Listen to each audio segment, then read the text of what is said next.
England ने पाकिस्तान को दूसरे टी20 में 23 रन से हरा दिया। जोश बटलर के 84 रन की बदौलत इंग्लैंड ने 7 विकेट पर 183 रन बनाए।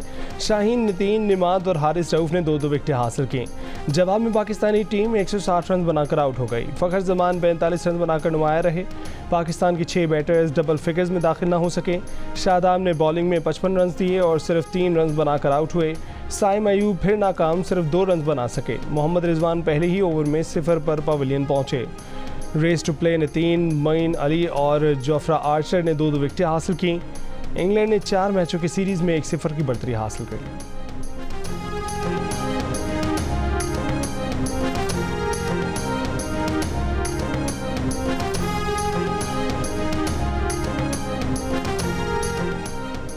पाकिस्तान क्रिकेट टीम के कप्तान बाबर आजम का कहना है कि फ़खर जमान 2 से 3 ओवर्स और बैटिंग कर लेते तो मैच का नतीजा मुख्तलिफ होता।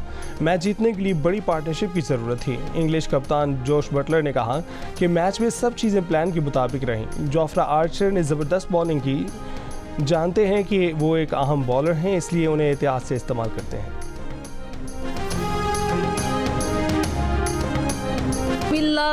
पाकिस्तान टीम उन्होंने जैसे भी खेला हमारे लिए खेला। It was very disappointing because हमने बहुत जल्दी विकेट्स लूज कर लिए at the beginning, but they tried their best. जो ओपनिंग पेयर है वो हमारे सही नहीं खेले। साइम अयूब जो है बिल्कुल परफॉर्म नहीं कर। मुझे एक्सपेक्ट था कि पाकिस्तान नहीं जीतेगा क्योंकि टीम में जो कुछ फ्लॉज हैं जो इनको करेक्ट करने चाहिए। I'm very sad that Pakistan lost. British Pakistani fans cricket team की शिकस्त पर मायूस, कहा कि वो बड़े एतमाद के साथ मैच देखने ख़ानदान के साथ आए थे। फास्ट बॉलिंग देखने में मज़ा आया, बैटिंग ने दिल तोड़ दिए। फ़खर जमान और बाबर आजम की 50 तक न बनने पर शायकीन अफसरदा। बाप की महंगी गाड़ी बाबर आजम को तोहफे में देने का सोच कर आई लड़की मायूस हो गई। शायकीन का कहना है कि अभी मैचेस बाकी हैं, इसलिए टीम से उम्मीदें वाबस्ता हैं, ख़त्म नहीं हुई। उम्मीद है कि पाकिस्तानी टीम अगले मैचों में कम बैक करेगी। मुल्क की इज्जत से बढ़कर तो कुछ भी नहीं है ना। मैं तो बाबर आजम पे ऐसी 100,000 गाड़ियाँ कुर्बान कर दूँ। बात गाड़ी या मर्सिडीज वगैरह की नहीं है, बात हमारी इज्जत और वकार की, बात हमारी जीत की, बात पाकिस्तान के नाम की और शान की है। पाकिस्तान क्रिकेट टीम का नायब कप्तान मुकर्रर न करने का फैसला। पीसीबी के मुताबिक जुमे को होने वाले इजलास में सिलेक्शन कमेटी ने नायब कप्तानी पर गौर किया था। किसी खिलाड़ी को नायब कप्तान बनाने की पेशकश नहीं की गई। ज़राए का दावा है कि सिलेक्टर्स ने नायब कप्तानी के लिए शाहीन आफरीदी से बात की थी। शाहीन आफरीदी ने अदम दिलचस्पी जाहिर की, जिस पर बात आगे नहीं बढ़ सकी।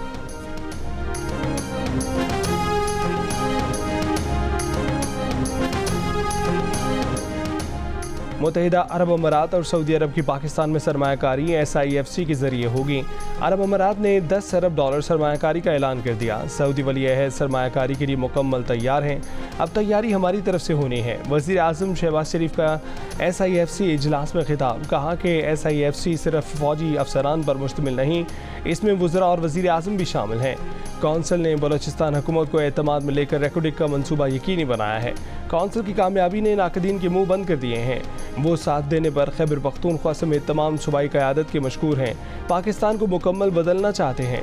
FBR की डिजिटलाइजेशन के लिए गैर मुल्की फ़र्म की खिदमत हासिल कर ली हैं। SIFC एलामिया के मुताबिक इजलास में army chief general Syed Asim Munir ने मुआशी खुशहाली के लिए हुकूमती इक़दामात में ताउन की यकीन दहानी कराई। इजलास में वज़ीर आज़म और आर्मी चीफ के अलावा 4 सूबाई वज़राए आला, मुतल्लिका वज़रा और हुक्काम भी शरीक हुए।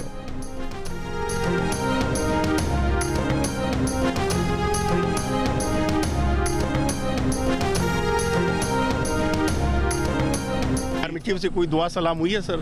हाँ जी बिल्कुल हुई है, 2 बार हुई है जी। तो कोई इसमें बात नहीं हुई है सर, इस हवाले से कोई बात या आगे कोई जब मुझे वैसे ही मौका मिल रहा है बात करने का उस चीज़ का, तो मेरे ख्याल में मुझे ऐसी जगह पे बात करने की ज़रूरत नहीं है उनसे कि जो मौका भी ना हो और माहौल भी ना हो और लोग भी हों वहाँ पर। इमरान खान साहब ने हमेशा बड़ा क्लियर किया एक बात को, जब वो बाहर थे उन्होंने बार बार कहा कि मैं पाकिस्तान के लिए मुज़ाकरात करने को तैयार हूँ, लेकिन वो माहौल ही बन रहा। अगर हमारे साथ कोई बैठ के इस बात को, मामले को पाकिस्तान के लिए हल करने के लिए कोई बेहतर रास्ता इख्तियार करने के लिए है, तो जो कि इमरान खान साहब ने कहा है, उनसे खुद भी मुलाकात हो सकती है, खुद भी वहाँ पे मौजूद हैं, कोई भी मिल सकता है उनसे। अली अमीन गंडापुर को आर्मी चीफ से बानी PTI की बात करने का मौका न मिल सका। SIFC इजलास के बाद बताया कि 2 बार आर्मी चीफ से बात हुई, लेकिन जो बात करना थी उसका माहौल नहीं था। बानी PTI का मामला उनकी अवलीन तरजीह है। इस मामले पर अलग से बातचीत चल रही है, इसीलिए ऐसी जगह बात करने की ज़रूरत नहीं जहां ना माहौल था, ना मौका था और दीगर लोग भी मौजूद थे।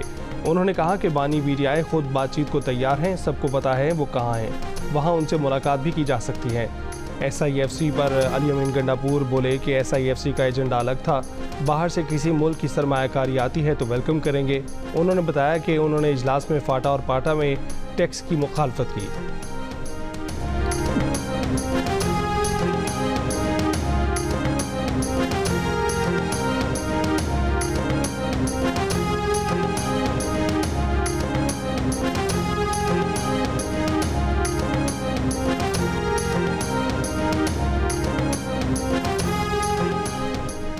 मेरे भाई अली अमीन गंडापुर ने वफाक को मुकम्मल ताउन की यकीन दहानी कराई। हम 6 घंटे साथ बैठे। अली अमीन गंडापुर से बहुत खुशगवार माहौल में गपशप हुई। वफाकी वज़ीर इत्तलात तदारक की सहाफ़ी से गुफ्तगू। कहा कि अली अमीन गंडापुर ने SIFC की अहमियत को माना। कहा कि वो SIFC से बाहर नहीं। इजलास से पैगाम गया कि वफाक और इकाइयों में इत्तेहाद है, वो एक साथ है। महाजराई के खात्मे और अदलिया से मुतल्लिक अमूर के हल के लिए मुज़ाकरात शुरू हो गए। रहनुमा नून लीग राना सनाउल्लाह का इंकिशाफ। जियो न्यूज़ के प्रोग्राम ने पाकिस्तान में बात करते हुए उन्होंने कहा कि वज़ीर आज़म और पूरी पार्टी लीडरशिप को अदलिया से मुतल्लिक मामलात पर तशवीश है। मामले को हल करने के लिए जो कोशिशें हो रही हैं वो मंतकी अंजाम से पहले बल्कि मंतकी अंजाम के बाद भी मंजर आम पर नहीं आएंगी। एक सवाल पर राना सनाउल्लाह ने कहा कि बानी पीटीआई जैसी नफरत अंगेज सियासत कर रहे हैं, इस पर उनके खिलाफ नए केसेस बने ना बने, उनकी हौसला शिकनी ज़रूर होनी चाहिए। एक और सवाल पर वज़ीर दाखिला ने कहा कि वज़ारत दाखिला मोहसिन नकवी को मुबारक हो, वो दोबारा वज़ीर दाखिला बनने नहीं जा रहे।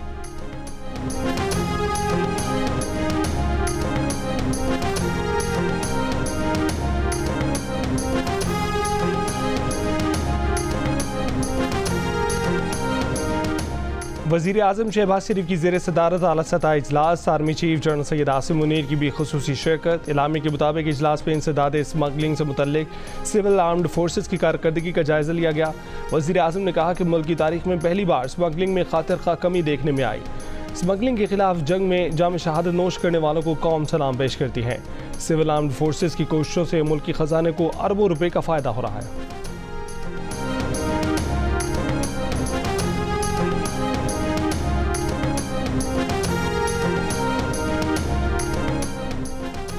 कोटद्दू में ट्रक और वैन में तसादुम, 11 अफराद जाँ बहक। रेस्क्यू हुकाम का कहना है कि वाक़े में 10 अफराद ज़ख्मी हुए। वज़ीर आज़म का इज़हार अफसोस।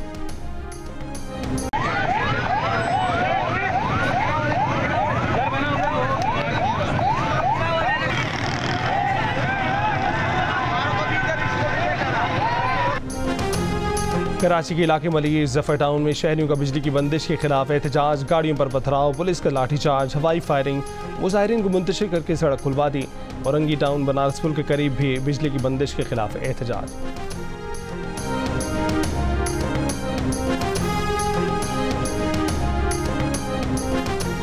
के इलेक्ट्रिक ने 9 अरब 20 करोड़ रुपए की बिलों की अदायगी के लिए सेक्रेटरी खजाना और सेक्रेटरी तवानाई सिंध और मेयर कराची मुर्जा वहाब को खत लिख दिया।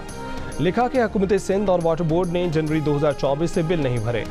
Karachi water and sewerage board को बिजली के बिलों की मद में 5 अरब रुपए की अदायगी करनी है।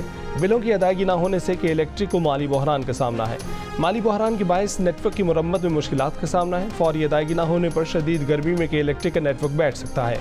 इससे पहले सिंध के वजीर सईद गनी ने शदीद गर्मी में लोड शेडिंग करने पर के इलेक्ट्रिक को तनकीद का निशाना बनाया था। उन्होंने कहा कि बिजली का इशू उनके कंट्रोल से बाहर है, कि इलेक्ट्रिक की पॉलिसी समझ से बाहर है। बिजली चोरी की सज़ा वो क्यों भुगते हैं जो बिजली का बिल देते हैं।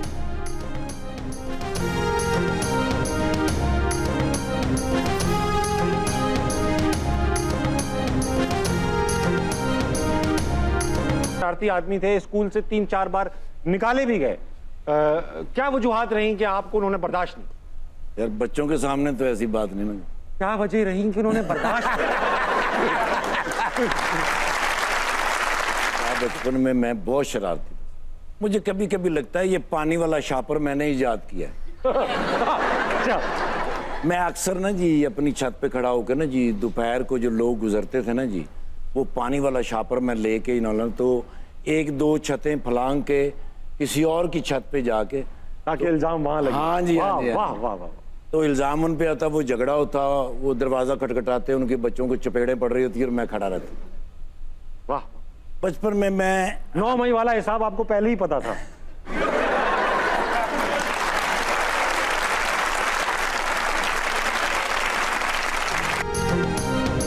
और कहकों का तूफान लिए इफ्तिखार ठाकुर बने हंसना मना है कि मेहमान। मेज़बान ताबिश हाशमी के खट्टे मीठे सवालों के दिलचस्प जवाब।